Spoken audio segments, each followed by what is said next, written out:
This podcast is brought to you by the Albany Public Library main branch and the generosity of listeners like you. What is a podcast? God, Daddy, these people talk as much as you do.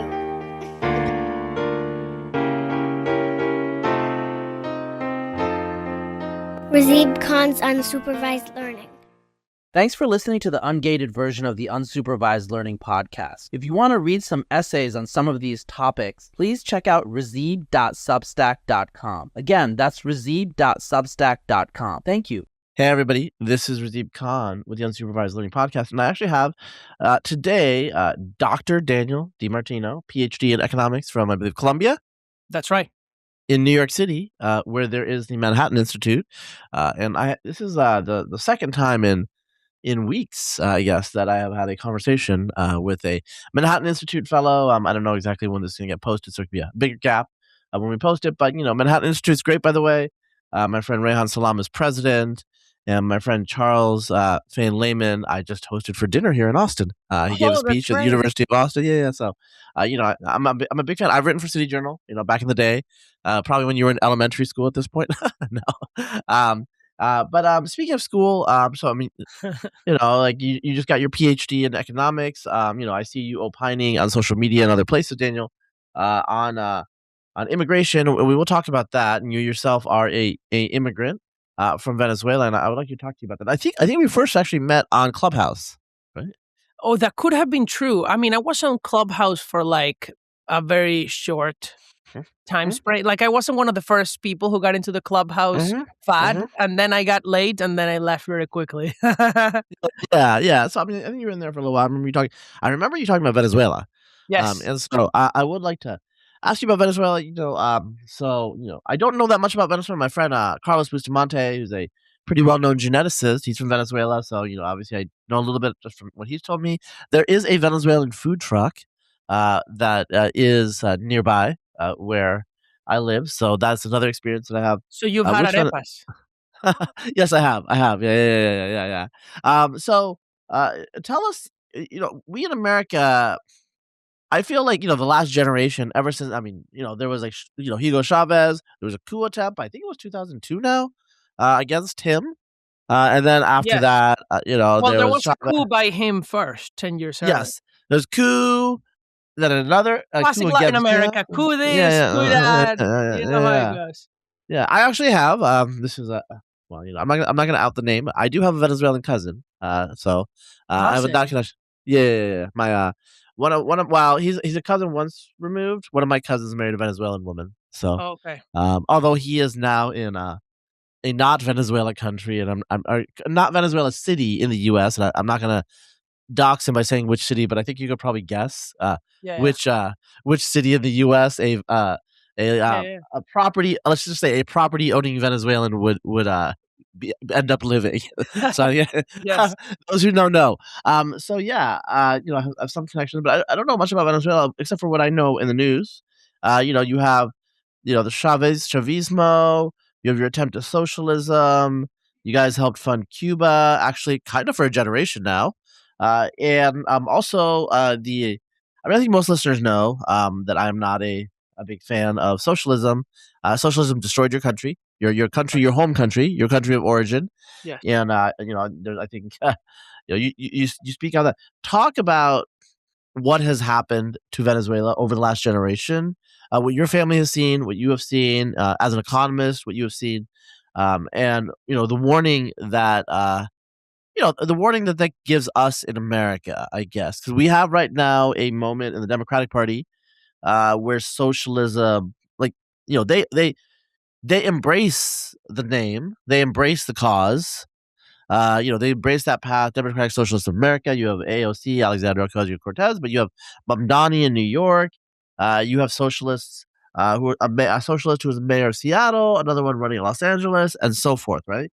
The incumbent mayor of Los Angeles. I mean, but she's a Castro fan, so yes. And then you have, I think, I have to be honest, I'm a little older than you, obviously. And the Republican Party itself, obviously it's not a socialist party, but kind of the more libertarian, market-oriented element of the party is not as central to its identity under the Trump era as it was, say, obviously, those of us, and there are some listeners that are old enough to remember the 2012 election with Mitt Romney running with Paul Ryan. I mean, that's the apotheosis of a market-oriented Republican Party, and that party is pretty much gone. So we have a party that is slouching towards socialism, candidly, and a party that's not socialist, but is not the party of the Chicago boys, University of Chicago, anymore. So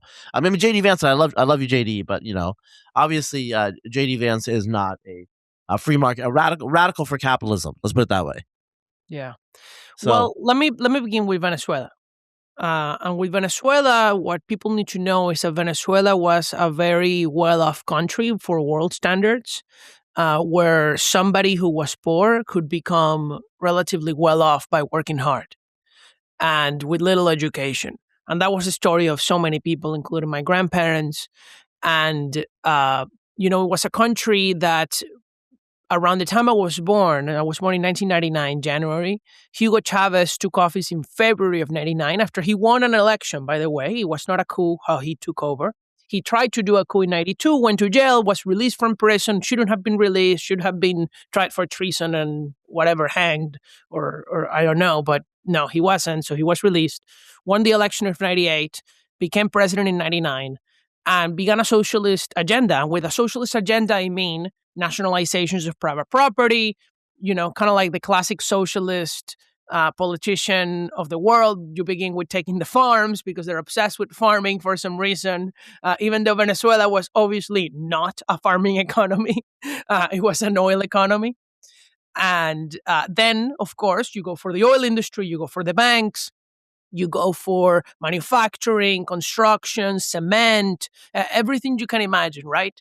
And then of the things that they didn't take, the Hugo Chavez government would say, well, we're going to give all these things for free. We want to give free food. We want to give, obviously, free education and free healthcare and open all these clinics in the poor areas.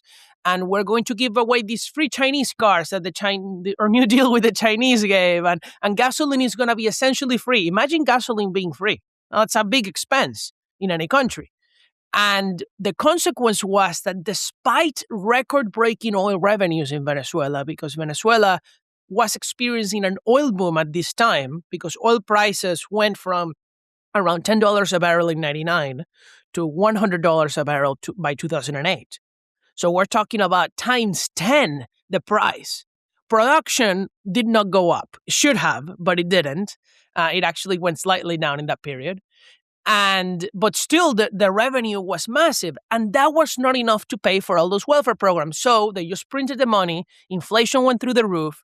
And that's when Chavez, despite having nationalized the main sectors of the economy, began blaming the smaller remaining private sector for the inflation. And so he implemented price controls. And with the price controls, not only did we have high inflation now, we had shortages in the formal economy. We had, horrible environment to do business. Nobody wanted to invest because they were afraid of expropriation, of price controls, of everything. I can tell you so many stories with the nationalizations, of course, because water and electricity was government owned. We have blackouts and lack of water in my home. And with lack of water, I mean sometimes several days without water, having to bring it up in jugs through the stairs. It means having blackouts at random times of the day and sometimes for many hours. I was lucky that I lived in Caracas, so Caracas had less blackouts than the rest of the country because it's the headquarters of the government. And so, in fact, the funny thing is that the people with the best electricity are the ones who live next to government agencies and military facilities because they're in the same grid, so they get lucky. So we weren't that quite lucky. But and then with the private businesses, it was really a nightmare because the shortages meant that the food was rationed. So with that, I mean, a quota per person, a day of the week that got assigned to you to be allowed to shop at the grocery store, a fingerprint scanning machine that lasted for a little while where the government would find out based on your fingerprint what you were allowed to buy and whether you had met your quota. And of course, this is a Latin American country too. This is not the Soviet Union. So there was also a lot of regular corruption day to day. And obviously the Soviet Union had corruption, but I feel like in Latin America it's so much more widespread because it's always been that case. And so if you were the cashier, you were very well connected. So grocery store jobs were very good jobs, actually. So I can tell you any story that you want to hear, but that's essentially how daily life became unbearable for Venezuelans, with blackouts, with lack of gasoline, lack of food, inflation, all of it. Yeah. Well, one thing I want to give I will ask the listener if they are at a computer or whatever, but I mean, just check it out. Check out inflation adjusted monthly average crude oil prices since any date. You can start from 1946. What you see is actually the inflation adjusted peak since the end of World War II was in June of 2008, which was in kind of the heart of the Chavez era. And the oil prices were pretty high up until about like 2014, and then they crashed. Partly it's the fracking boom, really put a lot of new supply online. And so what you're talking about here is during the second part of the Chavez era, during the tail end of the Chavez era, all this cash just was like coming into Venezuela's coffers just because they was printing money from the oil. And then you had a situation where the oil prices dropped because, again, more supply came online. And so now you have a situation. But again, I should say, Rasib, even in 2013, before oil prices dropped, which is when Chavez died and Maduro took over, but that didn't change any policy. Venezuela was suffering from over 50% inflation and was a hellhole. And this is before oil prices dropped. And then it all accelerated, of course. Yeah. And so, I mean, to not put a too fine point of third world socialism is so bad that even in the best of times, the mismanagement drives people crazy. Right? Yes. This is why Venezuelans in the United States hate socialism, because they lived it. Right? Yes. And in fact, there's a huge difference too, I'll say, between Venezuelans who came to America before the regime and after the regime. The people who came before the regime also tend to be conservative, but they lived in a different country, right? You might be from the same nominally Venezuelan state, but you didn't live through socialism. It's a totally different country. And so you see that reflected also in the views and the education and the type of person who left and came to America. And the sad thing about Venezuela is not even that it was destroyed, but that during this oil boom, it should have become the richest country in the world. Venezuela should look like Singapore and Dubai, not like Uganda or, the Democratic Republic of Congo. Or Norway, maybe more of an equivalent country in terms of, okay, it's got a non-trivial population, but it can husband its oil resources. Yes. I would say Norway's difference is that they also became very environmentalist and all the stuff that would have never set foot in Venezuela. In fact, the funny thing, environmentalism never became a thing in Venezuela, other than obviously we love our natural environment and jungle and we don't want to cut the trees. But Venezuelans were very proud of the oil sector, of being an oil producer. Being an oil engineer was perhaps the most popular major in college in Venezuela. People wanted to do it. It was almost like it's not only profitable for me, but it's like I'm doing something for the country. And then all that was destroyed because Chavez, when you mentioned earlier in the podcast about the 2002 coup, so that's at the beginning of the Chavez government. That's when people see that he's violating the Constitution, taking our property rights. There are mass protests. There's an oil strike. And there's a coup to restore the constitutional order. And Chavez wins that fight. And after he comes back to power after a couple days, what he does is he fires all the government workers who participated in the strike. And that included most oil workers. And so the entire human capital of the Venezuelan oil sector was expelled from the country in 2002 and 2003. And that's when there was this big first wave of emigration from Venezuela, mostly of really highly educated people in the oil sector that ended up in Houston mostly. Mm-hmm. And so, really quickly, just not super. Well, I mean, actually, kind of super important. Like Maduro, because Chavez dies, and then he's succeeded by his crony Maduro, who we toppled recently. And that actually lasted a really long time. Like the regime hung on and on and Yes. on, right? We thought that they were going to fall because one characteristic of the Chavez dictatorship was that it was very personalistic. It was all about Chavez. It's almost kind of like the North Korea thing, or like Stalin or Mao for the Chinese and the Russians. That the regime was around him, and he definitely was the boss. One thing that changed when Maduro took over, which, by the way, the reason Maduro took over is because Chavez handpicked him and told the country, this is my successor.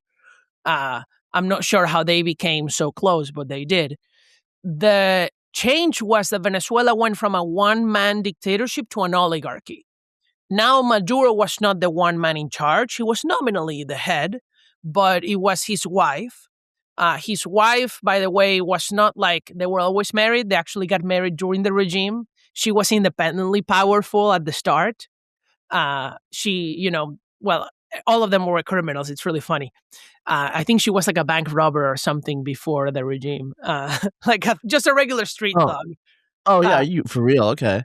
Yeah, and Maduro was a union boss thug, and then the president of the Supreme Court was a literally convicted murderer. Like all these people are literal thugs who should all be in prison from before. I see. And the other people were Diosdado Cabello, who's still indicted, by the way, and there's a price for his head. It was Delcy Rodriguez, the current interim president, and her brother, Jorge, who leads Congress. Both of whom are the children of a Marxist terrorist from the 70s in Venezuela who kidnapped an American CEO for 3 years.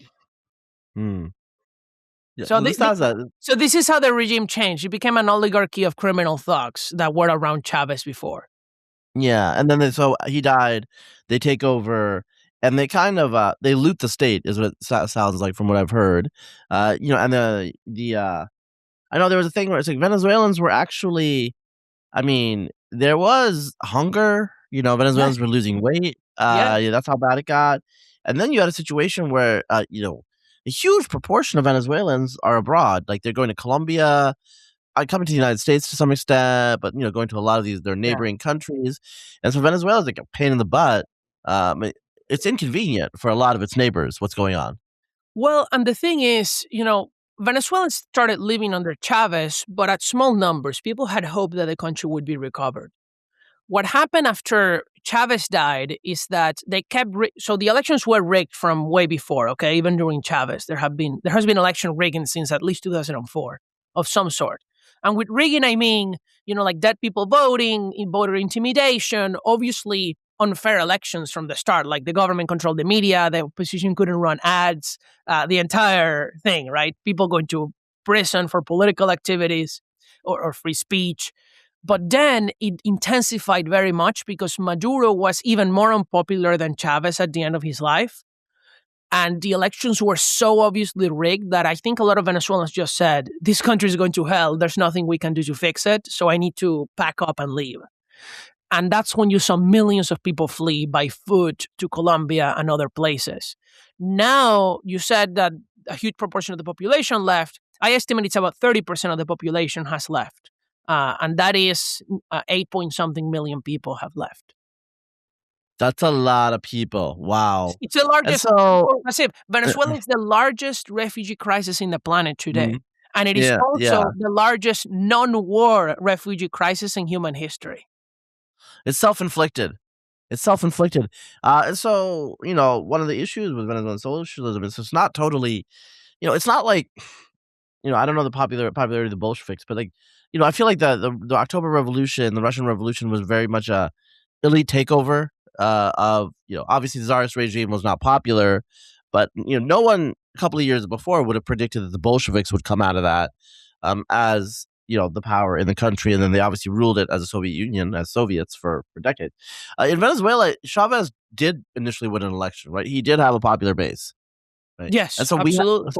so this is like popular socialism. There was a support for it initially and redistribution. And I mean, honestly, this shows some of the limitations of democracy because Yes. socialism made the case that, look, we will give you goodies. You don't. It's a free lunch, right? It's a free lunch. But what ended up happening is they ate into their seed corn. They ate into the seed corn. The human capital that could run the Venezuelan, oil sector apparently, was hemorrhaged, and so they were making less money. And you know, Venezuela's oil resources. I mean, Venezuela was actually the lead force behind OPEC for a long time. Its oil Yeah, resources Venezuela are was one of the founding members of OPEC. Yeah, yeah, but because Venezuela was not one of the Arab or Muslim countries when there were the oil embargoes of the 70s, Venezuela never participated in that and kept selling oil to America. So actually, the funny thing is that when America was at its low because of high oil prices, Venezuela kept selling, and Venezuela was like the best moments in Venezuelan history were the Arab oil embargoes because we kept selling and the price was higher. Yeah, in the 1970s, Venezuela was you guys were living large, right? I mean, you don't Yeah, obviously way before your time, but your parents yeah, probably I remember. didn't, but my grandparents certainly enjoyed the 70s. Yeah, yeah. So now it's under Delcy Rodriguez, who's part of the regime, but I want to pivot a little bit to immigration in the United States, Yes. and tie a little bit to Venezuela, but and populism, but Delcy Rodriguez. I mean, what are the prospects in Venezuela right now? Like, what's the path forward? Well, I think, she's obviously an evil crook, but I think they really have her grabbed where they want her. And with they, I mean the Trump administration and specifically Marco Rubio. Look, they have an entire criminal case. They can take her out whenever they want. The CIA is there. I just read last night they're going to announce very soon that the DEA and DHS are going to open permanent offices in Venezuela. There's going to be DEA agents just like there are CIA agents and DHS agents in Venezuela permanently. They just brought a bunch of Marines in their last military exercise that they held last week. Like Venezuela is being tutored by the U.S. government. That's a good thing, by the way. What's the goal? The goal is for the Trump administration to force them to hold elections, ideally next year, so that they can have a peaceful transition. With the incentive that if they don't, the Trump administration can go ahead and arrest all of them or kill them. Which, by the way, it's much easier than arrest because the Maduro operation was difficult because it was an arrest, not because it was just a bombing of the location. And it was done with like no civilian casualties. So, I mean, the military technology that we have today is incredible. So I am optimistic. I would say there are still risks that it doesn't work well. And the main risk is that something else happens in the world that distracts attention and makes it impossible. In 2020, when the Trump administration was indicting Maduro, which is when all of this plan was being devised, when the Attorney General was William Barr, they wanted to go in. But then COVID-19 happened and we couldn't do anything. So if something like that happens again, that's the biggest risk. But I think that if it doesn't, then God willing, Venezuela will be free again. Well, I mean, now you live in the United States. Speaking of freedom, and we like to think we have freedom here. Yeah. And so now we're going to pivot a little bit. You are on the social medias talking about immigration. We have a moment in the United States, and there's a few things that Donald J. Trump is very ideological about. Immigration is probably one of them, and definitely Stephen Miller within the administration is very ideological about it. And there is a populist sentiment in the United States that's very skeptical of immigration. There's also a populist and broad-based sentiment that's pro-immigration. It's complicated. I think people need to be a little careful about immigration politics in the United States and what the people think, because the people are very finicky, depending on the moment, depending on the economy, depending on who and whom is being targeted. Like there are people who are very anti-illegal immigration, but when it's their neighbors, down the street, then all of a sudden they're like, have a heart. So I think Americans contain multitudes on this issue. Tell me like where you shake out, and we can talk about details a little bit. And as an economist, as someone that's lived under populist socialism, left wing socialism. Yeah. Now we have the MAGA movement in the United States, and parts, not the whole MAGA movement, parts of the MAGA movement are very, very. They want to close the borders. They want, they want like no immigrants. Net. There are people in the administration who, and people including Control Homeland Security Twitter account, want to expel 100 million Americans. Yeah, which is outrageous. Yeah. Yeah. Yeah, where I stand is that I want no illegal immigration. I want obviously no fraud. There's a ton of fraud in the immigration system. There's a ton of marriage fraud in the immigration system. So, I mean, do you know how many people have confessed that to me? Uber drivers, it's wild. So obviously that's not a good thing. I also think that immigration should be in the national interest, and what's in the national interest is to have an immigration policy that both is not going to bring in political enemies, right? Communists. I don't want communists. I don't want Islamists. But that is going to bring people who, broadly believe in the, Constitution and are going to be net additions to the economy. So they're not going to be on welfare. And if that's the case and they have a job offer and they speak the language, then I think that's a great thing. And the higher income they are, the better thing it is, because we have a huge budget problem. And if you go to one of my latest projects at the Manhattan Institute, the Immigration Calculator, you can see the economic impact of different policies on the budget. So I think that the immigration system should bring in a lot more younger, highly educated people who broadly believe in American values. That would be my spiel. Another point of this, and this is just the one on policy priorities of who to select and how many. On the how many, I think that the current flow of about 1 million a year is a good flow. It just needs to be a lot younger and a lot more educated and English speaking. And on the question of how to do it, I think, I'm Catholic, Recep, and I believe in human dignity. So the question, immigration law must be enforced, but it must be done in a moral way. And what do I mean by a moral way? That doesn't mean that, you can deport people or anything, but actually it does mean that if you have been in a country for 20 years and you have children here and you're married here and they didn't manage to deport you earlier, well, I do happen to think it's against human dignity to go and and deport that person. Yes, I do. I think there should be an option for them to stay, even if it means that they can't become a citizen. That's okay. But you have to understand that there are acquired rights from when that happens, which is why I want to prevent it from happening in the first place, which is why you need to close the border. But you need to treat people humanely and understand these things. The other thing is, ICE detention, right? Everybody should be detained that comes through the border illegally. And if somebody who's already here commits a crime or was caught after being for a short period in America illegally, to deport them, visa overstays, whatever, should they be detained by ICE? Yes, ideally for the least number of days possible, and in a humane way too. It is not okay. I read, if you see the conditions of many ICE facilities, it's like Rikers in many places. It's like other Rikers people know. It's where people are detained before trial in New York City. It's an island prison. People watch Law and Order. People watch Law and Order. They know. I love Law and Order. I'm actually rewatching all of it right now. If you didn't commit a crime and you're just detained for an immigration violation, you should not be treated like somebody who's accused of murder. And you shouldn't mix people who are criminals in ICE detention with non-criminals. That's a big danger too. So all of these things are about the questions of how, and it needs to be done humanely, even if it's costly. So most of your, I don't know about most, a lot of your engagements on social media, I mean, you're at the Manhattan Institute as a center-right institution. You're a Catholic, you're a capitalist, you flood socialism. You are on the right, broadly speaking. You're Venezuelan. Oh, it's I'm almost very conservative, man. Like I want to stop abortion. I don't like the woke agenda or anything. Yeah, but I see a lot of your, the arguments, that you have online are with people that are, they would say that they're right wing or conservative or MAGA, right?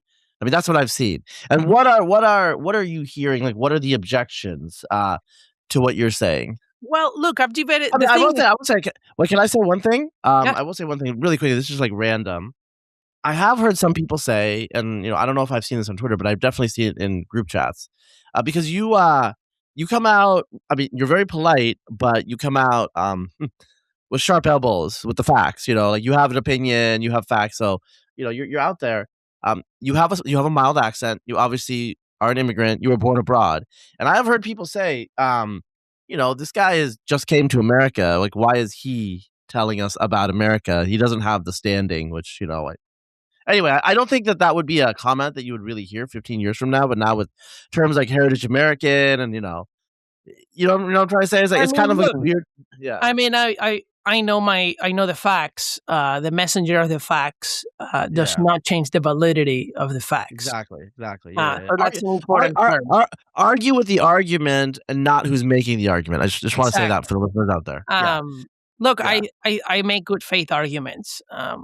And look, I've debated people on the left too. I recently did this kind of like town hall-ish in Manhattan where actually I felt like I was the only reasonable person, because on the left they had like 3 people who literally defend shoplifters and killers from deportation.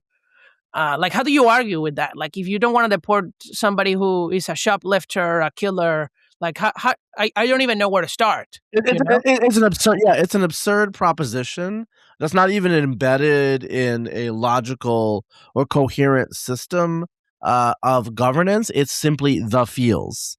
It seems mean. Well, no, these people didn't believe in the nation state, I think. Yeah. Okay. So. And then on the right, the people that I had were literally just like for white immigration only, very explicitly. I'm not putting words in their mouth.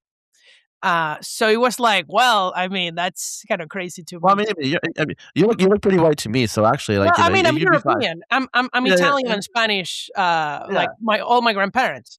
Yeah. But that's not. I don't care. It's not about identity to me. It's about values. And when it's not just about America either. My grandparents immigrated to Venezuela. Yeah. They were immigrants there too. The reason I care about immigration is, when I came into the PhD program in economics, I thought that it would all be about monetary policy actually for me, because I really cared about inflation for kind of like reasons you can imagine coming from Venezuela, right? And then I kind of figured out, well, we know how not to have hyperinflation. we just need to not print money like we're insane nut jobs. And so what are the welfare gains from being an economist focused on monetary policy? They are very minimal, in my opinion, compared to designing a better immigration policy for the host country.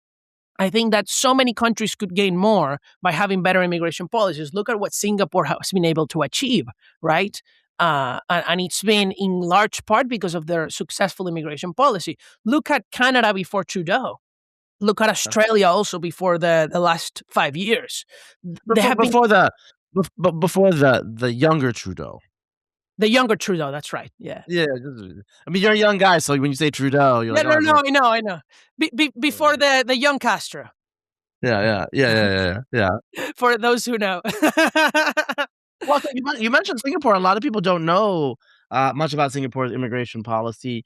They actually have a pretty significant immigrant I think like the most famous Singaporean immigrant in the United States in our circles would be Balaji Srinivasan, but I'm just looking it up right now. 40% of Singapore's population are non-citizens. So that obviously includes expats and temporary workers, but also immigrants. Presumably some of the Singaporean citizens are themselves naturalized. That's right. So this is actually not a... I'd say about half of the population. Yeah, about half the population. So what is Singapore's immigration policy like? I think a lot of my listeners are pro-Singapore in general, but, they don't know about that. By the way, Switzerland too. Switzerland is the Western country with the highest foreign-born share of its population. Is 30% foreign-born. And I'll explain both. I like the Swiss system too. I would say on Singapore, it's essentially you just need to be sponsored by a company. There's no chain migration. There is no refugee status, no asylum, no nothing like that. It's all about you bring in something for the economic interest. It's very difficult to naturalize, which is why a huge share of the population is a non-citizen. That's the difference with, say, America or Switzerland. And they do have ethnic quotas, which is what people point out. But the ethnic quotas are really only binding for the Indians and the Chinese, and mostly for the Indians. If you are not from India and China, there is no ethnic discrimination. And if you are from India, there is some of ethnic discrimination because they have this whole issue about, they want to remain a somewhat Chinese majority country. Mhm. And you might say, Mhm. well, they're trying to preserve the ethnicity. Well, it's not really to remain a Chinese majority country when you're an island nation that of a couple million people next to China, and most of the people who want to come to Yeah. your country are Chinese anyway. Right? Yeah. Like, America cannot become, a Chinese or even Indian majority country, even with, more open borders, just by a numbers game, just as a fact. Mhm. Mhm. So Yeah. that's what happens in Singapore. The consequence is that it's very wealthy because the people who go there, speak the language, are sponsored with really high-paying jobs. In Switzerland, they have open borders for all EU member states and Schengen area members, so like Norwegians too and Icelanders. And so half of their foreign-born population or a little more is European. EU, or I should say, not subject to any limitations. But those people, still have to find a way to maintain themselves. They're not eligible for any sort of government welfare programs. That's important to know. They pay their taxes. They're net positive. And also the type of person that goes to Switzerland, because Switzerland is such a high cost country, Mm. they really need to make money to even want to move there. Mhm. And of the non-Europeans, there's actually a ton of Indians, Chinese, there's Latin Americans, people from the United States, from Africa, and they're all really high income. Their only problem with asylum has been with some African and Middle Easterners, and they've dealt with it very quickly and sent them back. And the consequence is that Switzerland has a really successful immigration system. Yeah, yeah.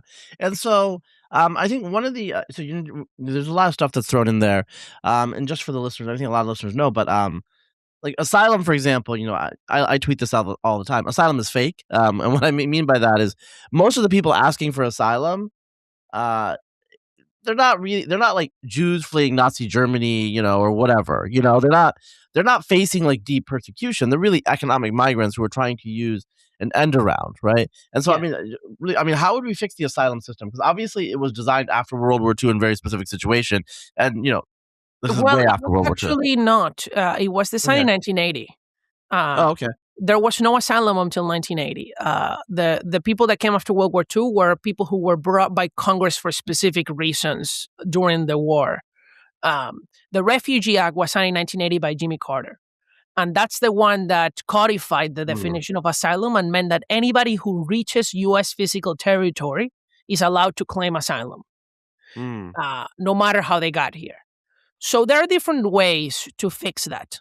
One way is to do what Australia did, which is if you enter the country without a visa, so by boat, which is what was happening to them, in our case would be through the southern border, you cannot claim asylum. And how we would process your claim is we would send you to a safe third country while we process your claim in an island in the Pacific. I don't remember which is the island that they send them to, but one of the Pacific countries that agreed to get paid. If America did that, you would stop illegal immigration, which is, by the way, what Trump already did. Yeah. The difference is Yeah. that because it's not codified in U.S. law, I can assure you that as soon as Trump leaves office, the border is going to see a lot more illegal immigration again. So Yeah. we need to find a way to codify this. A lot of people are very happy that the border is secure, but the border is not going to be secure if Gavin Newsom becomes president. There's going to be Yeah. another border crisis. So you do need to change the law. That is what asylum essentially has meant. And then the only people who would claim asylum is similar to Australia. It's if they come here on a visa and then situation change in their home country, and then they can go back. And that number is much, much smaller. Yeah. And then we have you said chain migration. Tell the listener what chain migration is. Yes, it's kind of like the despective conservative name, but I still use it. It's family-sponsored migration. And so some of it is very reasonable. It's, you get married to somebody who is not a citizen, or you have a minor child who is not a citizen, right? And then you can sponsor them. But then in the United States, you also have an unlimited flow of parents of U.S. citizens. So essentially, if you get married to a non-citizen, that person becomes an American, then they can sponsor their parents. The problem with sponsoring parents is there's nothing wrong with parents, right? That's all great. Grandparents want to be here. The bad thing is that they're old and they don't speak the language and they'll make very little money and then they'll collect all the welfare programs and bankrupt us to hell. And that's my worry with this, with the parent of U.S. citizen category. And then there is over 200,000 people a year who come because they're the siblings or adult children of previous immigrants. And this system really takes like 20 years to even get the visa because of the backlog. So even having it's useless, because having a system that you have to wait 20 years for something, it's better not to have it. It's like, why do you even have that?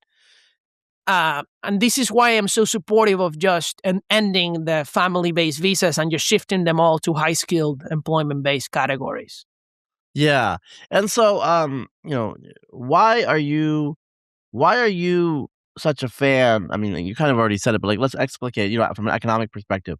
Why would high-skilled immigration be good? I know, like, one of the issues right now on social media, and also, like, I'm Stephen Miller and some other people in the administration, they're really concerned about high-skilled immigration marginalizing American workers, driving down prices or driving down wages, for like software engineers, that sort of thing. Yeah. Well, I wouldn't say first, let's get the facts right. If you think that more people, just say more people, let's forget about skill for a moment. Let's say Americans begin having more babies. Is that going to drive wages down in the long run? It's not. It would be a ridiculous proposition to claim that having more babies is going to reduce wages, because the wage level is not determined by the population size. It's determined by the productivity of the worker. Mm-hmm. You get paid what you produce. Mm-hmm. If you can produce more because you're more productive, because either you're smarter or there's a new technological innovation that allows you to produce more, like the tractors for the farmers. This is really basic Econ 101. You can get paid more because you produce more. Wages are reflecting of productivity. So the population size has nothing to do. Immigration can change the wage structure, but not the average wage. What do I mean by that? It doesn't change unemployment. It would only function through the wage channel. And what would happen? Imagine we imported 1 million Uber drivers to America. If we did that, obviously, Uber drivers would make less money, but then the people who pay for Uber would pay less for Uber. So everybody else would be better off, and the previous Uber drivers would be worse off. That sounds so controversial. A lot of people forget the other side of the equation, right? That the people who pay for the service also pay less. And if they pay less, they have more money to spend on other things and raise other people's wages. So again, that's the first order effect. So in a way, low-skilled immigration, and all immigration can do is really redistribute income. If you bring in a lot of low-skilled immigrants, you're redistributing income from low-income Americans to high-income Americans. And you're doing it both through the labor market and the housing market, which the Trump administration has, I think, rightfully brought up, right? If you do have more people in the country, the housing market doesn't respond as quickly and rents go up and home prices go up. And that also redistributes income from renters to homeowners, right? From young people to old people. But high-skilled immigration is the opposite, Recep. High-skilled immigration, will in the short run reduce the wage of high-income Americans, but it will also increase the income of low-income Americans. It will reduce inequality. But it will, because it raises home prices and asset values, it increases the wealth of high-income Americans at the same time, so it compensates for that. And the real advantage for the country in the long run of high-skilled immigration is that it increases productivity. If you have more software engineers, if you have more physicians, if you have more of these kinds of people, they will patent, they will bring in a new innovation. I'm not saying that everybody is like Elon Musk, but you don't need everybody to be like Elon Musk. You just need a few people. You need the others to just be good contributors to society. They pay more taxes and they're receiving government benefits, so they reduce the budget deficit. Interest rates go down. There's more investment. It is a really amazing chain of positive results for everybody else. Yeah, I mean, broadly, I mean, the economic argument hangs together. One thing that I would say that I wondered about is, there's just so much demand to stop even high skilled immigration now, and a lot of it's clearly like some of it is like explicitly based on racial grounds, and some of it is, let's say, more implicit. Um, I'm actually open to just doing a trial 3-year pause just to see if all of a sudden there's a lot of doctors who want to work in Iowa, for example, because I do think a lot of these things people complain about. Oh, there's, I'm not going to belabor this point. Like, I work in tech, I hire, um, we're not trying to avoid hiring Americans. I will tell you that. Oh, I know. It's a pain in the butt to deal with people in other countries and their immigration issues or work remote. It's not convenient, even though, European employees, for example, are cheaper in a lot of ways. If they're contractors, for example, just because the wage levels are lower. It's still a pain in the butt in terms of transaction costs. So, but People I forget can only that tell. the reason Yeah. people get paid less in other countries is not because there's like more people. It's just because they're literally less productive. Yeah. And also, it's you know what I'm not gonna say, but let's just say the European nations have some issues in terms of their culture in some ways when it comes to work. Wink, wink. I think everyone who's hired Europeans. Actually, I will say some of the hardest working people I know are Europeans that left because they are out of sync That's right. with their national culture. They want to That's work the case for hard. so many immigrant groups, by the way. Yeah. So they're not they're not a representative sample a lot of times of the nation that they're coming from. They're coming to the United States for some particular reasons. And so this if you look at the polls, the support for high skilled immigration is actually pretty strong. Yes. And so, but now within the Republican Party, actually, Trump is not one of those. In terms where Trump has always generally This been is an pro high online skilled. phenomenon, Recep. If Yeah. you ask Okay. any regular voter in the street, do you think it's a good thing that physicians come to America, pay a lot in taxes, and they save American lives? Should we bring more for physicians to the United States? Should foreign physicians be allowed to come to America? Yes. I mean, Republican voters say yes, even in our polling at the Manhattan Institute and other organizations polling. This is an online phenomenon. What do you think about the idea that some of this is actually like foreign operations? Do you think that's a little too far? No, I think a lot of things are foreign operations. I think social media is really just so polluted. Like a ton of the things that you saw in the last few weeks were actually for some reason Canadian, not even American-based Mhm. accounts. Mhm. You saw the news from the UK about the Pakistani bot farms. So I Mhm. think a lot of this is about that. So I have no doubt that a lot of it is that. The funniest things with this foreign operations is like some like bigger accounts. It's like that meme with three in Inglorious Bastards, where it's like the guy realizes he's not German. Their English is syntactically correct, but no American would ever say things in exactly that way, and it's just obvious. I know what you mean. Yeah. So I was like, "Oh, you just got caught." Yeah. And it's some of it is not even foreign, but it is a paid operation. There's so many accounts on social media that literally just sellouts for money, and then they'll say whatever you ask them to say. Yeah, I've heard that. A lot of this is like outside the purview of this conversation, but a lot of like big political influencers, I don't really know what they think. It's I don't a really real know if they shame. think It's a anything. real shame. I actually take a lot of pride in saying what I believe and not what Yeah. people are paying me to believe. Yeah, no, I can see that. I think that's why you get into a lot of arguments with people because you stay where you are, which I do like. In terms of people can change their views, but Yes. they change their views organically. But then there's other people. They are um, well, for example, let me just like bring up something that's kind of related to the immigration debate. It is related to the immigration debate. Years ago, I used to, on my blog, I used to point out that the New York Times had this thing where they were talking about, say like students or like homeowners or whatever. It was like the different races in the United States and inequality, and they would have white, black, and Hispanic. Okay. And But there'd no be no Asian? Asians on the chart. Well, Okay. that's because it would ruin the headline. Because the Asians, would have more college educations or higher incomes Yes. or whatever, right? And so they would be like minorities, marginalized, blah blah blah, and then you have the chart. And it's like, okay, like you're like removing like 5% of the It's population. like, but it's also like what the right does with immigration. When like, oh, the immigrant groups buy welfare use. Look at all these. Yeah. Oh, but which is the group that is Yeah. that's performing? Oh, Indians. Nobody wants to put Indians so in the chart. I didn't tweet that. I was going to, but I got busy. But it's like that reminded me of that. So like basically, what you're alluding to for those who are not on social media is, I think they were talking about like unicorn founders and they're big accounts. Who these people I like them personally. Like Lauren Chen were retweeting this. And it's like they're not from like the Middle East or Africa, but they left India out because they're anti-India accounts fundamentally.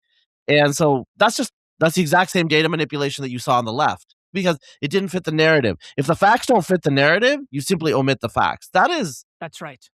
That's not good. Let's just say that's not good. It's not ethical. That's not how you actually achieve truth in the world. If truth is what you want. Now, if influence, if engagement, if clicks, if you want that, go do whatever you want to do. But obviously, I think people that know me, I like to troll people. I like to have a little bit of fun.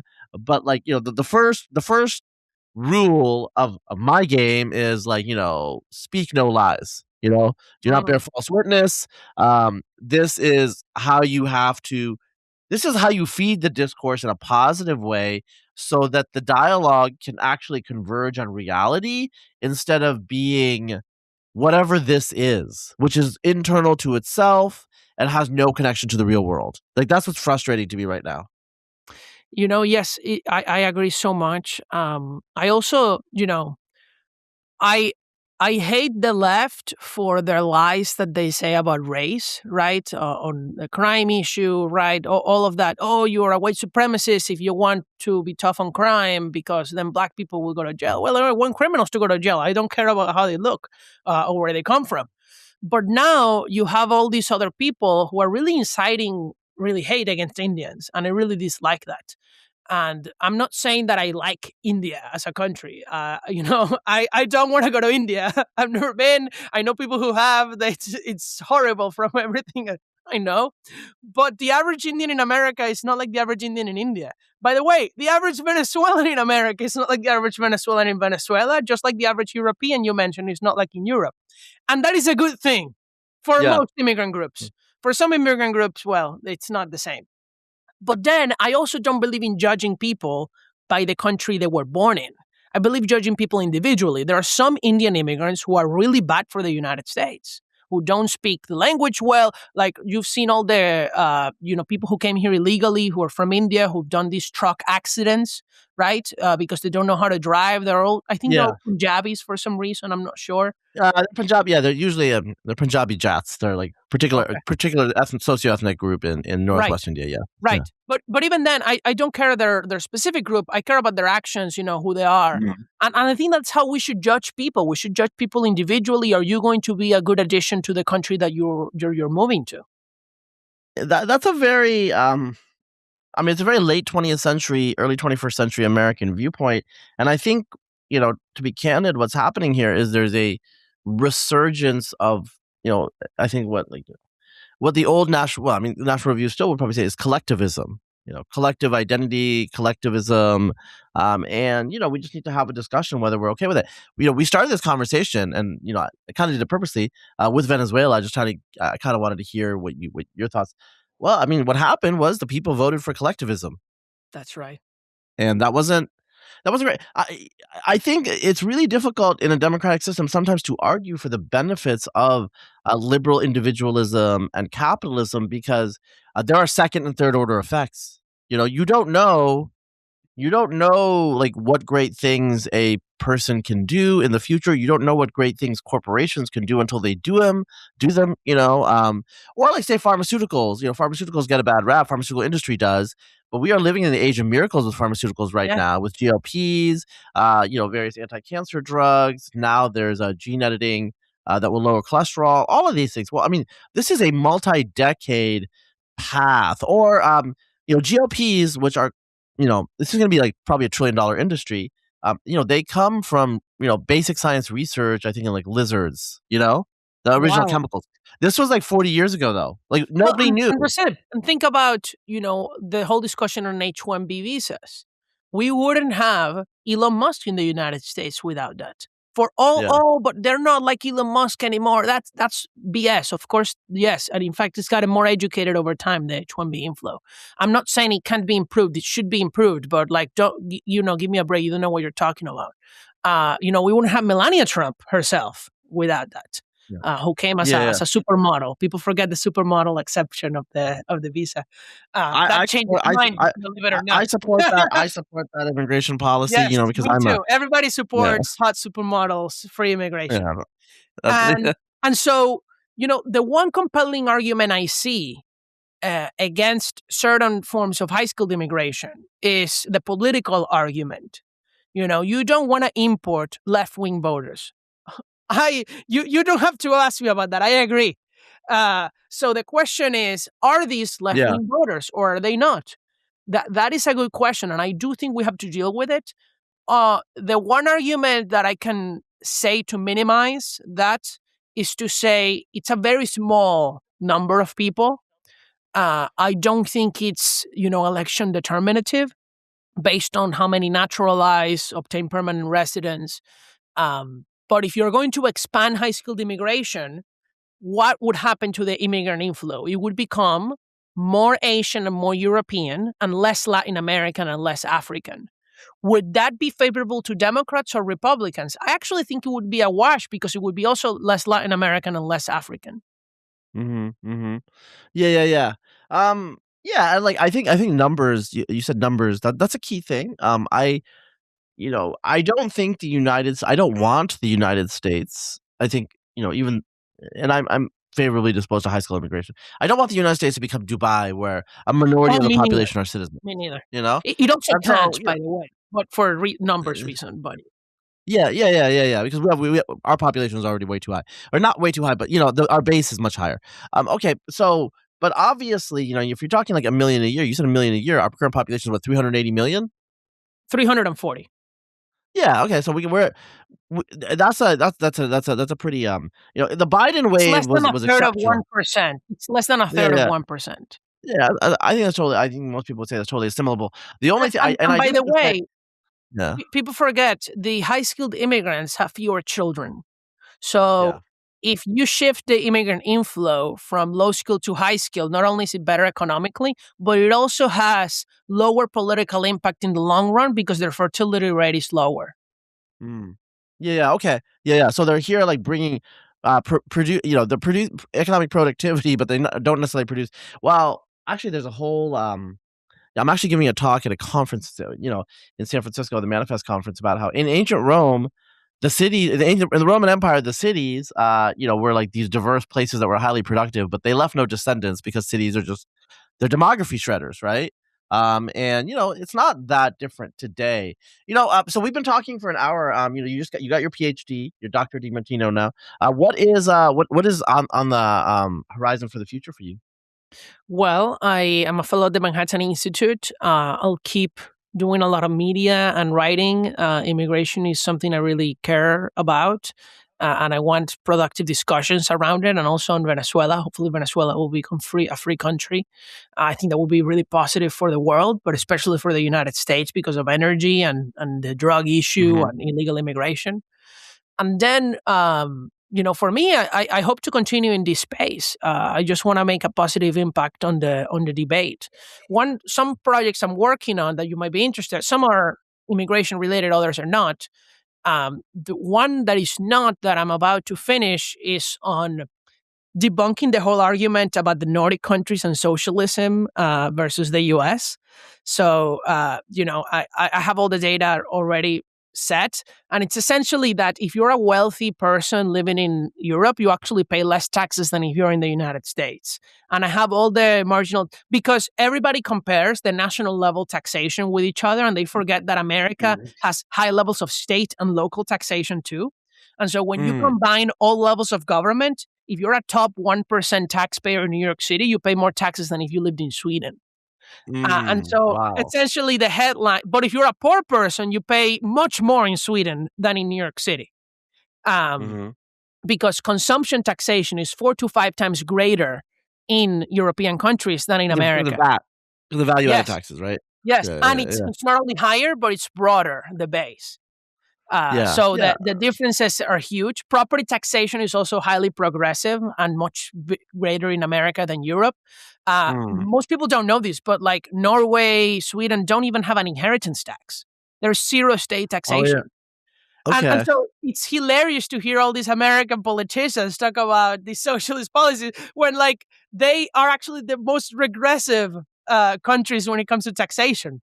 And so I'm Yeah. doing this comparison. I have all the charts done. I think that's something that I do consider my personal goal. I really want to protect America from becoming a socialist country. I don't want to lose Mm. this country. Amen to that. I'm definitely on board with that project. I do think we are the last best hope. I do think we are the greatest country in the history of the world so far. Onward and upward. Hopefully, there will be more greatness to come. And we're glad to have you here. One immigrant to another. It's like hopefully we will make a positive contribution to the discourse and to this country. And it was great talking to you, Daniel, Dr. DiMartino, and I will see Thank you you. around on the internet. All Thank you. right, take care, man.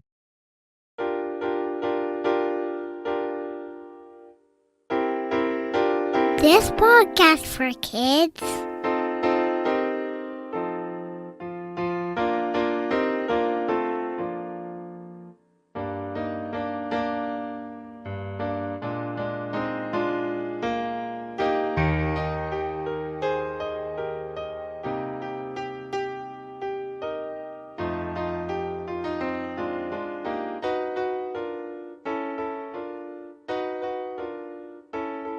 This is my favorite